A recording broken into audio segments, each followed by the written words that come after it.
I don't know where you are in the world. Where are you in the world? Anyway, yeah, I am in the UK, and today is a lovely sunny day, and hopefully I can leave the house today without a jacket. Anyway, this pandemic, what a thing. Today I would like to talk about journaling. Have you ever thought about journaling? Have you ever done it? I have started multiple times, and I have to say I love to handwrite, and I've tried many times to start a new one. So I will find a beautiful new journal and I will spend money on it and start it. And then I saw that actually I don't keep up with journaling. And it's for many reasons, but one of the reasons is because I move house a lot, and I moved city and I moved country, so it's a bit complicated also to hold on this manual, like on this physical journaling, as you always need to find a safe place, because when you move a lot, where do you put it? In the hand luggage when you travel on a plane, or you put it in a regular luggage? What if the luggage gets lost and you lose all these memories? And so I always find it frustrating. Plus, if you are not in your place but somebody's giving you hospitality, as I've been staying at friends since I separated from friend to friend, where do you keep it safe from this hidden place? Of course, you know, you can trust your friends, they're not going to go through your things, but it's still something that makes you very vulnerable. Oh, this one makes you very vulnerable. So how do you do that you keep it safe? The diary when I was 8 with the key lock, ain't gonna work. And it's just a lot of vulnerability. There is the real you in it. And let's be honest, I have noticed, I don't know how many of you agree with me, but I've noticed that most of the times when you write a journal is mostly because you're sad or you're having a hard time. When we're happy, we really struggle to keep up with the journaling, because when we're happy, we are so busy and having a good time that not always we have time or even think to stop and write it down. So I am here today to tell you that I've started journaling again. And actually, this time around, I've been focusing on doing first thing in the morning, just before coffee, and I do it before going to bed. And in less than a week, I already saw some changes. Basically, is I live a lot by to-do lists, and I have done many videos on my frustration on to-do lists and how it makes me feel so good when I start, because I feel so organized, and then it becomes overwhelming. So I tend to back off to-do lists. And they give you a sense of accomplishment when you do things, but when you have a long list on undone things, not so much. But anyway, I found my amazing app that finally it's working because it's fun to use, and it's called Amazing Marvin. I'm going to do an interview soon, so stay tuned. And it's called Amazing Marvin, and I will put the updates in the social media, so you can watch it if you're looking for a to-do app that is very personalizable and you can make it your own. Anyway, back to journaling. And journaling is changing because journaling forces you to be more grateful. It makes you focus on the things that you're going to do that day that will make a difference. That, like my journal is asking, what 3 things will make your day amazing? Or no, it's just one. What 1 thing will make you amazing, and 3 things you're grateful for. Of course, you can add as many as you want, but at least it makes you forced to focus to list at least 3 things good in the morning and 3 in the evening.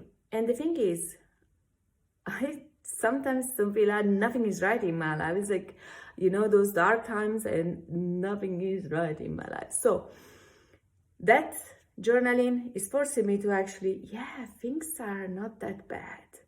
I give so many things for granted. As humans, we do that. So we tend to give so many things for granted. I have eyes to see. Does everybody has eyes to see? No. And I have ears I can hear. Not everybody can hear. I have hair. I have a mind that works. I have legs that works. I have arms. I have hands. Wait, I used to give for granted, for example, hands. And the thing is, yeah, I still have 2 hands. but oh, one is injured. I got burned with a pan. I was a bit distracted while cooking, not a good thing to do. But so I was a bit distracted and I touched a very hot pan that came out of the oven and I burned myself. Now, I am right-handed, so this is my main hand and I got injured. Now it's healing. I went yesterday to the hospital and it's finally healing. So in 2-3 days I will be able to take off the bandage and off we go. And I will start to use it again. However, I need to be careful on touching so much hot stuff because the tin is very thin. The tin is very thin. The skin is very thin. Anyway, so I gave for granted my hand for so many days and months and years to come. And when you get injured, you suddenly miss that thing because yes, I still can use it, but I can't carry heavy stuff. I couldn't. Now I can start to carry heavy stuff. It hurted when I stretched it. I heard it when I brushed my hair, and it was a memory. It's like, oh, don't give things for granted because let's be honest, in life, what's granted? And also, we like to bring back to something about gratitude.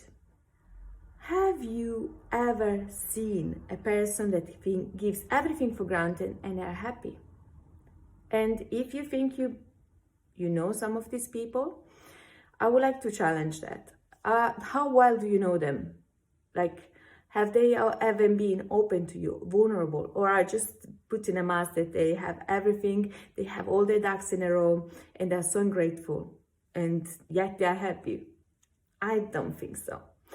Because when we are grateful, we are happier.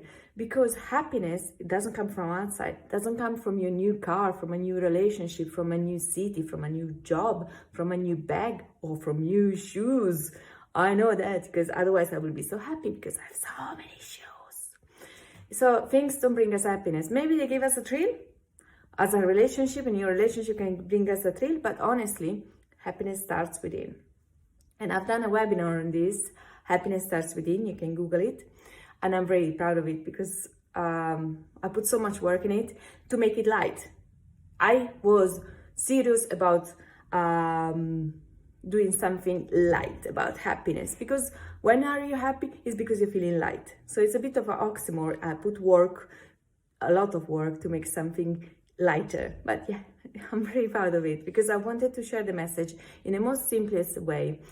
And I will put the link of Happiness Starts Within webinar. They have a recording on YouTube. And once I publish Amazing Marvin interview, I will also let you know that about the 2 app. Anyway, so gratitude. Don't give things for granted. And if you can't find anything you're happy for, think again. Do you have a roof on your head? Are you watching this video on a phone or a computer or a tablet? Then you're much more likely than many, many people in the world. There's so many people who are homeless, or people who can't afford an electronic device. Do you have food in your fridge? So maybe you're not that unlucky. And what will it mean for you if you can focus on the things that actually work?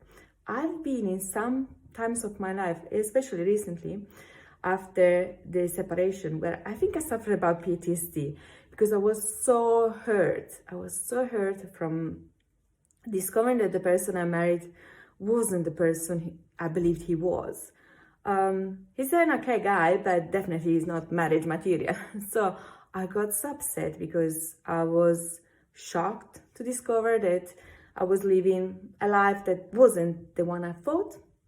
And so these last years have been quite hard. And I invested so much in this person, in this relationship. I even moved a continent to go and live with my husband back in the time. And it was hard. And when I read a past journal, one day my accomplishment was that I was taking care of these friends of mine cat, my friend's cat. And I was taking care of this cat who was very grumpy, very unfriendly, very cold. So I would feed him. Sometimes he would let me scratch him on his head, but that was it. And one night, he jumped on my bed and slept with me on my feet. It was so cute. And that day, as my positive things, I wrote, Wusser slept with me on the bed. That was the grumpy cat that I thought he would never give me 2 minutes of his time. And from that day, we started to become friends. It was a slow process because if you have cats or if you had cats in the past, you know, cats are all about timing. They need to come close to you in their own time.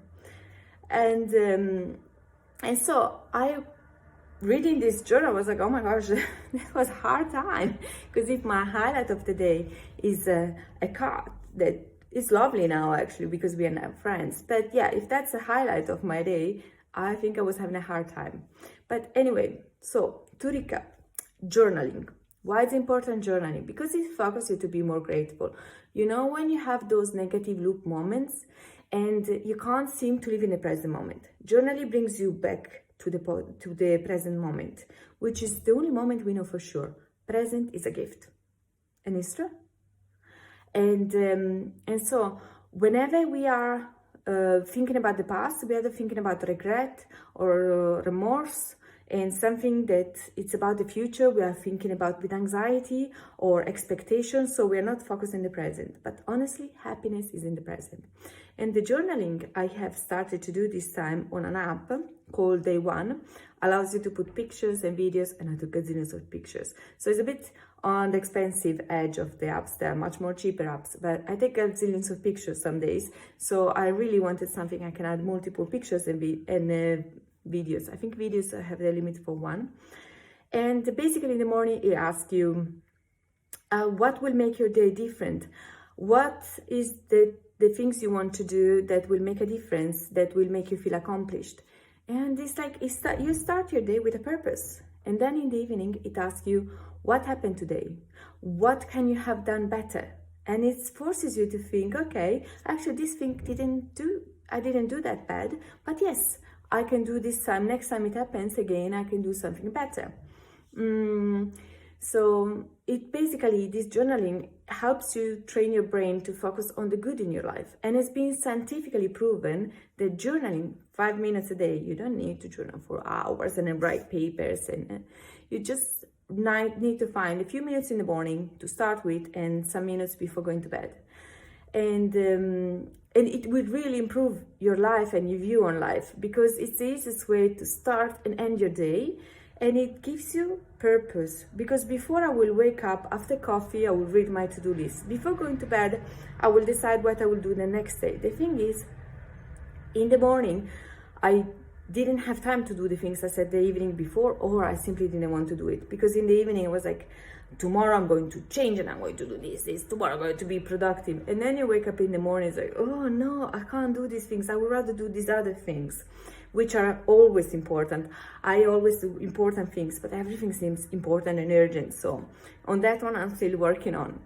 But yeah, try, if you are feeling low or blue, try to start a journaling, either physical on a piece of paper or on a book or in an app. And if you do it every day, you will see small changes even after a week. This is what studies have found out. Thank you for listening. Be more grateful, because today is the only thing we have for sure. And who knows about tomorrow, but today let's do the best of it. Let's not postpone happiness and success and fulfillment for tomorrow. Today, let's start with today. Love you all. Ciao.